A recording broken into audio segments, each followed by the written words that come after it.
Bienvenue dans cette vidéo explicative concernant l'utilisation de l'application RFM-CLO. Cette application qui va nous permettre, via notre smartphone, d'agir directement sur les sondes d'ambiance RFM.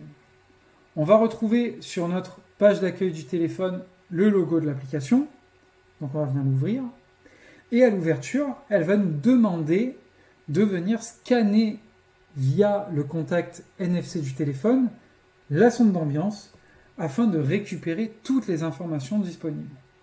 Donc on va venir mettre en contact les deux éléments.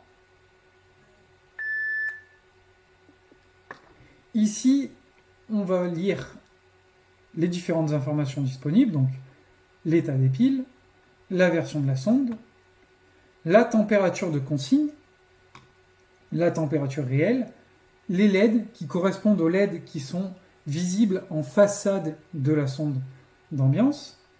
On retrouve les deux boutons qui sont la matérialisation graphique des boutons qu'on va retrouver sur le côté droit de la sonde. Donc ils vont nous permettre également de venir changer notre température de consigne. Une fois qu'on a choisi notre nouvelle température de consigne, on va venir appuyer sur le bouton en bas de l'écran pour pouvoir renvoyer les nouvelles informations à la sonde. Donc on appuie dessus et on vient rescanner la sonde d'ambiance. Donc si ça ne marche pas du premier coup, on vient réessayer. Voilà. Donc là, actuellement, la sonde d'ambiance a bien récupéré les nouvelles informations. Deuxième fonctionnalité disponible sur l'application, la programmation horaire. Donc, en appuyant sur le logo horloge, on va venir récupérer les informations concernant les programmes horaires. On appuie sur le bouton, on rescanne de nouveau la sonde. Et ici, on va retrouver les nouvelles informations. Donc, les jours de la semaine, qui s'affichent ici, le graphique qui correspond au programme horaire déjà présent dans la sonde ou après une modification. On va retrouver différentes cases qui vont nous permettre de pouvoir créer différents scénarios possibles, soit plusieurs programmes horaires par jour, des programmes horaires pour des jours différents, ou alors éventuellement un programme horaire commun à chaque jour de la semaine. On peut également ici activer ou non le programme horaire. Donc, on va prendre notre exemple, on va appuyer sur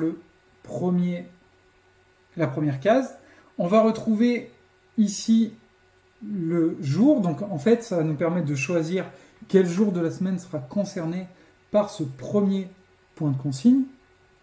Donc ça peut être un jour spécifique ou alors tous les jours de la semaine.